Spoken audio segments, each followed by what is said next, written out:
Uno de los espacios de mayor creatividad que yo encuentro es el de las entrevistas de trabajo. Pasa todo tipo de cosas.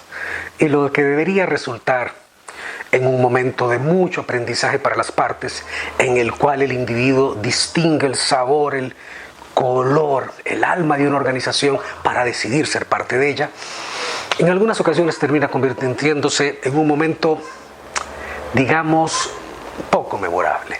Pero es que hay que ver el tipo de preguntas que suceden y el tipo de entrevistadores que tenemos.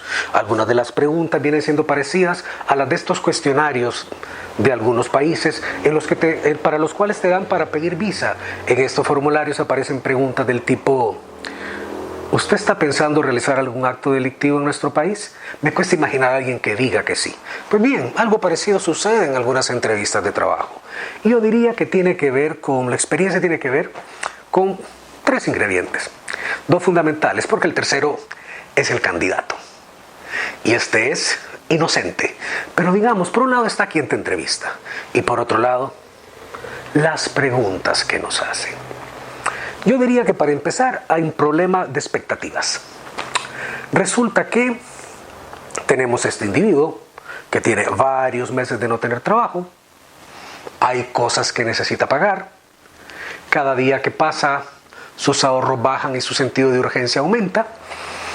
Y por más claro que tenga su gran para qué, su gran propósito, la verdad es que Abraham Maslow no estaba tan equivocado.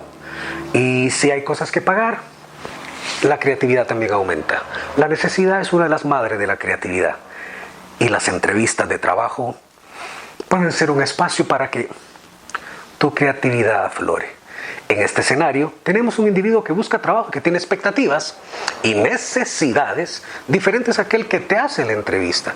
La persona que te hace la entrevista conoce a la organización, se supone, está conectado o conectada con el ADN de la firma, entiende con claridad las competencias y comportamientos que la cultura de la organización requiere y tiene su sueldo, tiene su trabajo. En tal estado de cosas, ¿cómo respondes a preguntas relacionadas con tus debilidades, con aquello que prefieres, con tus planes a mediano plazo, en un momento en que ya te has hecho muy amigo de todas las personas del contact center, del centro de servicios y del centro de cobranzas de tu tarjeta de crédito? En esos momentos lo que emerge es una profunda creatividad y una capacidad que puede llevarnos a los entrevistados a dar un sí criminal. De todas maneras, tendré entre 30 y 90 días para ajustarme al rol, para ver si puedo hacer fit con aquello para lo que supuestamente se me ha contratado. Y mientras tanto, logro pagar algunas deudas. Y entonces, en ese momento aparece la mejor versión de ti. Como recién salido de un taller de autoayuda o de desarrollo personal, en que sales conectado con tu esencia y poder personal. Tu tono de voz es diferente al usual, los movimientos de tus rostros y tus manos, una postura relajada pero firme, una serie de consignas en el trasfondo mental. Es más, inténtalo o revísate si tienes una experiencia de doblamiento personal en que te colocas por encima con una mirada de dron, podría llevarte la sorpresa de que aquel que esté siendo entrevistado se parece muy poco al que cree que ha sido. No falta que te pregunten de tus momentos de grandeza. De esos momentos en que con tus acciones, tus habilidades, tus competencias has cambiado el curso de las cosas.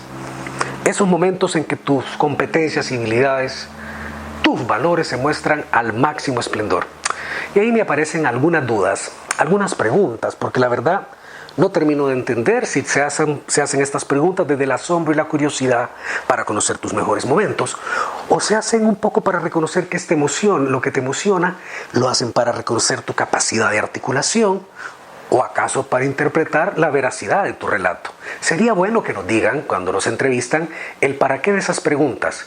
En tal caso, evitar caer en el extremo de Isaac Asimov con historias fantásticas, o en el extremo de aquel narrador austero, de aquel narrador modesto, que a miedo de sonar arrogante, se limita a contar algunos momentos que en verdad fueron muy poderosos y que incluso puede mostrarse con algunas evidencias.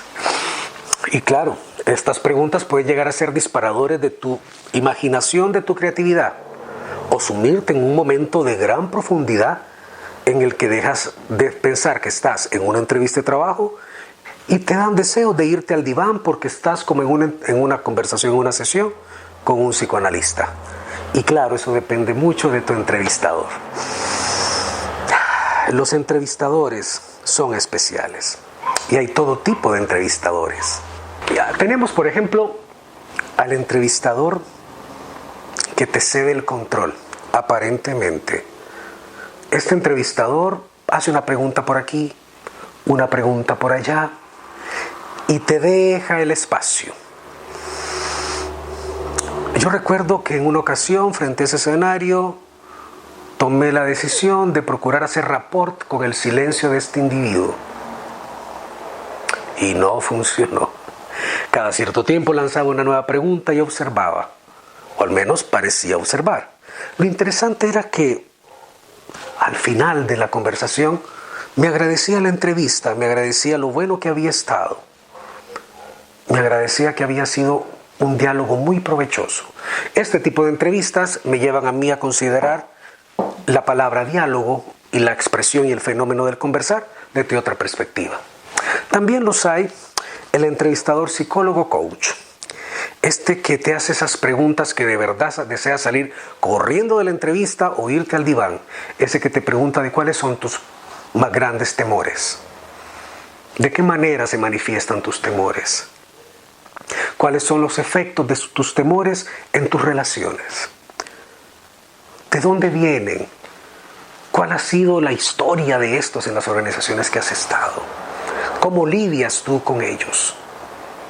Y es sospechoso cuando no tienes ningún temor que mostrar. También tenemos el entrevistador pitonizo. Es una mezcla de pitonizo y medium, porque de alguna manera ya sabe quién va a ser entrevistado, termina tus frases y es el que dice saber lo que necesitas. Es más, tú terminas la entrevista preguntándote para qué carajo fui a la entrevista si al parecer ya se tenía claro que el puesto no era para mí. Y estos son bien interesantes porque de pronto este entrevistador que te dice sus habilidades están por encima de lo que el puesto requiere. O el otro extremo, su perfil está por debajo de lo que el puesto requiere. A ver, que alguien me explique cómo es que yo llego a una entrevista sin tener el perfil adecuado. La verdad es que esto de ir a entrevistas de trabajo es un gran espacio de aprendizaje. Entre las preguntas y los entrevistadores, algo que podría convertirse en un espacio maravilloso para empezar a crear una alianza de trabajo con la persona que puede llegar a la organización, se puede llegar a convertir en un mal momento para el que entrevista, para la compañía, para el entrevistado. Por eso, cuando alguien me pide apoyo, ayuda para prepararse para una entrevista de trabajo, además de las cuestiones de rigor, revisa quién es la empresa, indaga con quién vas a hablar, cuál es el estado de la industria, cuál es el rol, cuál es la historia del rol, qué había antes, qué no había después, las razones por las que se fue el anterior o por todo lo que fuera. Mi invitación es a que mantengas toda la claridad del mundo respecto a para qué quieres trabajar, qué es lo que realmente sabes hacer. Y tomar eso como un espacio que podemos hacer lo ligero que querramos. Date el chance de estar dispuesto a asombrarte. Abandonar, sobre todo esto, abandonar la presunción de dar la respuesta correcta. Porque yo pregunto lo que pregunto, tú respondes lo que respondes. Yo digo lo que digo, tú escuchas lo que escuchas. De todas maneras, ya tendrás 3 meses para dar cuenta si lo que el puesto requiere se ajusta más a tu propuesta que lo que el entrevistador sospechó. Soy Francisco Villalta y mientras tanto iré a trabajar con alguien que viera una entrevista. Lindo día.